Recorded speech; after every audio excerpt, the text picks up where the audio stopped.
Visakha beach లో యోగా దినోత్సవ వేడుకల రిహార్సల్స్ కార్యక్రమం జరుగుతున్నాయి. 11వ అంతర్జాతీయ యోగా దినోత్సవ వేడుకలను విశాఖలో చేసేందుకు చంద్రబాబు నాయుడు నిర్ణయించారు. ఈ నేపథ్యంలో విశాఖలో దాదాపు 5 లక్షల మందితో యోగా దినోత్సవం చేయాలనేసి, ఒక అంతర్జాతీయ ఖ్యాతిని తీసుకురావాలనేసి ఒక ప్రతిష్టాత్మకమైన నిర్ణయం చేస్తున్నారు. అయితే యోగి ఇప్పటికే మోడీ ఇక్కడ విశాఖ పర్యటనకు ఆయన కూడా ప్రకటించడం జరిగింది. జూలై 21న జరిగే ఈ పర్యటనలో భాగంగా ఇక్కడ విశాఖకు రానున్నారు. అయితే దాదాపు ఒక 5 లక్షల మందితో చేయాలన్న ఒక దృఢ సంకల్పంతో అయితే ఉన్నారు. ఈ నేపథ్యంలో విశాఖలో చూసుకున్నట్లయితే మనకి ఇక్కడ పోలీసు వారు, డ్రైహౌండ్ వారు, అదేవిధంగా నేవీ వారు మొత్తం దాదాపు ఒక 5,000 మంది ఇక్కడ పాల్గొనడం జరుగుతుంది. మనం చూస్తున్నాము బీచ్ లో సగం వరకు కూడా అంటే దాదాపు ఒక 2 కిలోమీటర్ల మేరకు ఇక్కడ యోగా నిర్వహిస్తున్నారు. అంటే ఇది ఒక ట్రయల్ పార్టీ. అంటే 5 లక్షల మంది చేస్తే ఎలా ఉంటుందా అనేది ముందస్తుగానే ఇక్కడ చేశారు. దీనికి హోంమంత్రి అనిత కూడా ఇప్పటికే పాల్గొనడం జరిగింది.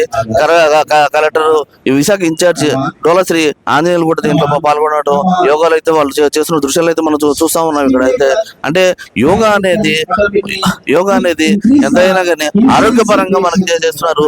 ఇందాక విష్ణుకుమార్ రాజు గారితో మనతో మాట్లాడడం, మన పాశ్చాత్య దేశాలు మనకి పిజ్జాను బర్గర్లు మనకు పరిచయం చేస్తే మనమైతే వాళ్ళకి మాత్రం యోగా అనేది ఒక బ్రహ్మాండమైన ఆయుధాన్ని అయితే మనం ఇచ్చాము. దీని ద్వారా వాళ్ళకి కావాల్సిన వారి యొక్క ఆరోగ్యాన్ని వారే కాపాడుకుంటుంది. కేవలం గంట మాత్రం ఇది చేస్తే సరిపోతుంది, యోగా అనేది నిర్వహిస్తే సరిపోతుంది, మీ ఆరోగ్యం మీ చేతిలో ఉంటుంది. ఇటువంటిది ఇది ఒక వజ్రాయుధం అనేసి మీరు అనుకోవాలి. మీ ఆరోగ్యానికి ఇది ఒక వజ్రాయుధం. దీన్ని ఏ విధంగా కానీ మీరు చేసుకుంటారు, మీ చేతిలోనే మీ ఆరోగ్యం అన్న నిదానం ఎక్కడ చేస్తున్నారు. ఇప్పటికే ఇది అంతర్జాతీయ యోగ దినోత్సవం ప్రకటించి 10 సంవత్సరాలు అవుతున్న నేపథ్యంలో 11వ సంవత్సరంగా ఇక్కడికి విశాఖలో చేయాలని నిర్ణయించారు. అయితే ఇప్పటికే విశాఖలో 5 లక్షల మందికి విశాఖ ఆర్కే బీచ్ నుంచి లక్ష్మణ వరకు కలిసే ప్రయత్నం అయితే చేస్తున్నారు. అయితే ఇటీవల ఆ నిమిత్తమే మా విశాఖ మంత్రి శ్రీ బాలవీరాంజనేయ స్వామి అలాగే మంత్రి అనిత కూడా ఇక్కడికి ఇచ్చేశారు. మొత్తం అయితే ఎంతవరకు కూడా తీసుకొచ్చే అవసరం అయితే శ్రీకాకుళం వరకు కూడాను.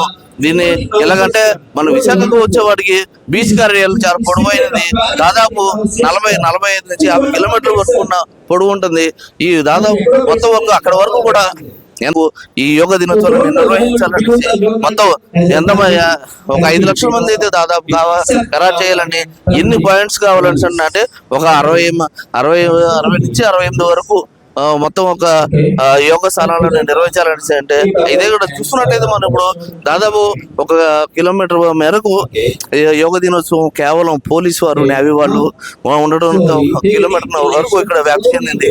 5,000 మందితో జరుగుతున్న ఈ నేవీ ఇక్కడ ఇవాళ జరుగుతాం అంటే ఒక చెప్పాలని అంటే ముందు రిహార్సల్స్ అనుకోవచ్చు. అదే 5,000 మందితో చూస్తుంటే కళ్ళు చూపు మేరలో కనిపిస్తున్నారు. అదే 5 లక్షల మందితో అంటే మొత్తం అంతా కూడా ఏ విధంగా ఉంటుందో మనం దాని మీద ఊహించుకోవచ్చు. భారతదేశాన్ని ఖ్యాతి పెంచే విధంగా మోడీ మన విశాఖ నేర్చుకోవడం ఏదైనా విశాఖ పౌరులు గర్వించదగ్గదని మనం చెప్పుకోవాలి. అయితే మన కూటమి ప్రభుత్వం ఏర్పడిన తర్వాత విశాఖ కూడాను పూర్వ మంచి వైభవం కలుగుతున్నట్టు చెప్పుకోవాలి.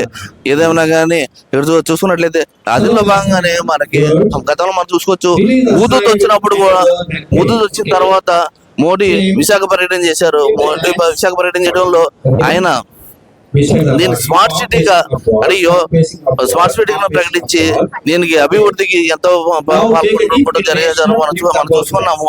అదేవిధంగా ఇప్పుడు చూసుకున్నట్లయితే విశాఖకు ఎన్నో ప్రాజెక్టులను తీసుకొస్తున్న చంద్రబాబు నాయుడు విశాఖ యొక్క అభివృద్ధిలో ఏ విధంగా ఉంటుందో చూసుకోవచ్చు. ఈ నేపథ్యంలోనే మనకి అంతర్జాతీయ యోగ దినోత్సవం నిర్వహించడం దేశాలకు మొత్తం దేశవ్యాప్తంగా కూడా విశాఖ యొక్క చరిత్రలో నిలుస్తుందని మనం చెప్పుకోవచ్చు. అయితే పోలీస్ శాఖ ఆధ్వర్యంలో జరుగుతుంది కాబట్టి పోలీస్ శాఖలో కానీ నేవీ వాళ్ళు కానీ ఎవరు కూడా మిస్ అవ్వకుండా పాల్గొవాలని చెప్పడం జరిగింది.